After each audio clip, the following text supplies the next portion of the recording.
আসসালামু আলাইকুম। সম্মানিত মৎস্য উদ্যোক্তা ভাই বন্ধুরা, আপনি যদি থাই জাতীয় পাঙ্গাস মাছের পোনা চাষে আগ্রহী থাকেন তাহলে অবশ্যই ভিডিওটা আপনার দেখতে হবে। কেননা আমি ভিডিওতে আলোচনা করব অরিজিনাল থাই জাতীয় পাঙ্গাস মাছের পোনা বুট কোয়ালিটি সম্পূর্ণ মাছ যদি ভালো হয় সেই ক্ষেত্রে থাই জাতীয় পাঙ্গাস মাছের পোনা কীভাবে 5 থেকে 6 মাসে মাছের পোনা যা ওজন মানে বৃদ্ধি করা যায়, যেমন 2 থেকে 2.5 কেজি। আপনারা স্ক্রিনে দেখতে পাচ্ছেন যে মাছগুলো এটা হলো কেজিতে, যা 70 থেকে 80 পিস এক কেজিতে হবে থাই জাতীয় পাঙ্গাস মাছের পোনা। তো আমরা অনেকেই জানি থাই জাতীয় পাঙ্গাস মাছের গায়ের রং বাদামি বর্ণের, অর্থাৎ সাদা, যা লম্বা আকৃতির ভিতরে পাঙ্গাস মাছের পোনাগুলো থাকে। আর থাই জাতীয় পাঙ্গাস মাছের মূলত পরিচয় হলো যে বয়লা পাঙ্গাস নামের পোনা।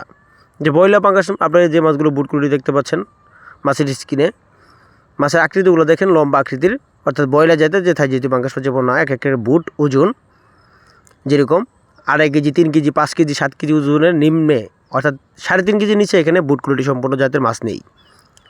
তো অবশ্যই আমরা বিবেচনা করবেন যদি বুট কোয়ালিটি সম্পন্ন মাছ জাত ভালো থাকে সেক্ষেত্রে অবশ্যই মাছগুলো পুকুরে চাষে একটা চাষি সফল হতে পারবে। এখন তাই যেহেতু পাঙ্গাস মাছের পোনা পুকুরে চাষ করতে হলে আপনাদের লক্ষণীয় জিনিস হলো যে পুকুর অবশ্যই বড় আকৃতি থাকলে ভালো হয়, যেগুলো পুকুরে কালচার করতে হয়। আর নার্সিং যারা করবেন তারা ছোটো আকৃতির পুকুরে নার্সিং করতে পারেন। তাই যেহেতু পাঙ্গাস মাছের পোনা পুকুরে পানির গভীরতা 5 থেকে 6 ফিট বা তার থেকে বেশি হলেও মাছগুলো চাষ করা যায়। বা আরেকটা জিনিস খেয়াল রাখতে হবে, যেটা হলো রোদ্রের তাপমাত্রা পড়তে হবে পুকুরে 4 থেকে 5 ঘন্টা মিনিমাম।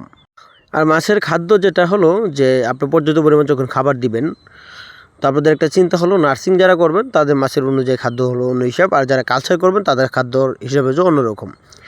যেমন গায়ের ওজন যদি হিসাব করি তাহলে দেখা যাচ্ছে 100 কেজি মাছের মাধ্যমে 15 থেকে 12 কেজি পরিমাণ খাবার লাগতে পারে 100 কেজি মাছের ভিতরে, বা 10 কেজি ধরতে পারেন।